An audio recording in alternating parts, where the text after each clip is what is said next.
नाव रुद्राक्ष बाळस्कर आहे। मी इयत्ता 6वी मध्ये सरस्वती विद्या मंदिर कनिष्ठ महाविद्यालय येथे शिकतो। व्यासपीठावर उपस्थित माझे प्रिय गुरुजन वर्ग व मित्रमैत्रिणी, मी तुम्हाला आज निसर्गाप्रती माझे कर्तव्य या विषयावर 2 शब्द सांगणार आहे। ते तुम्ही शांतचित्ताने ऐकावे ही माझी नम्र विनंती।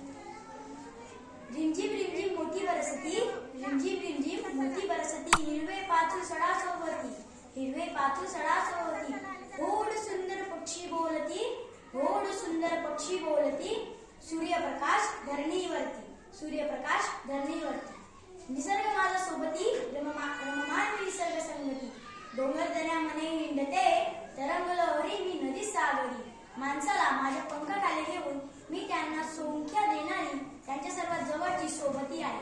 माणसाच्या हातात हात, आपला हात मी विश्वासाने गुंफून त्यांना मोज अनुभवत असते। निसर्ग हा मानवाला मिळालेला सर्वात मोठा दानशूर मित्र आहे, कारण आपण या पृथ्वी ग्रहावर राहतो आणि निसर्गाच्या सेद्यात राहतो।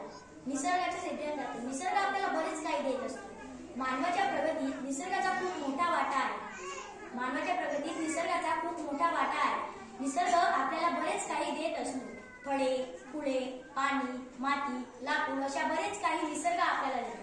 पण आपण कधी विचार केलाय का, आपण निसर्गाला काय देतो? मी अशासाठी सांगत आहे कारण काही लोक निसर्गाशी हस्तक्षेप करतात। उदाहरणार्थ म्हणजे पाण्याचा उपसा घालणे किंवा जमिनीच्या पाण्याची लेवल आलवणे, यामुळे आता आपल्याला गंभीर परिणाम होत आहे। पाण्याची पातळी वर आणण्यासाठी आपण शोषगड्डे, छोट्या छोट्या कालव्यांमध्ये भिंती घालणे असे अनेक उपाय करून आपण पाण्याची लेवल वर आणू शकतो। आणखी निसर्गाचा आणखी एक महत्त्वाचा मुद्दा म्हणजे हवा प्रदूषित होणार नाही याची पण मी काळजी घेईन।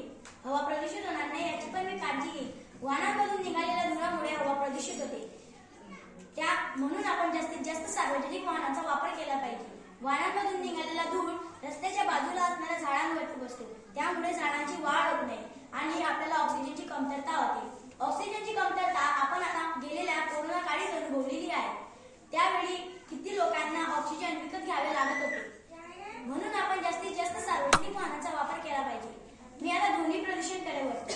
जे आपण लग्नांमध्ये, साखरपुड्यांमध्ये जे बँड, डीजे बोलवतो, त्यामुळे आपला ध्वनी प्रदूषण होते।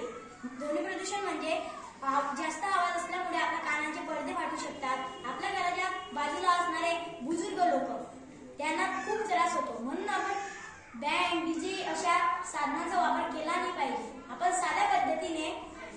साध्या पद्धतीने लग्न प्रसंगी केले पाहिजे।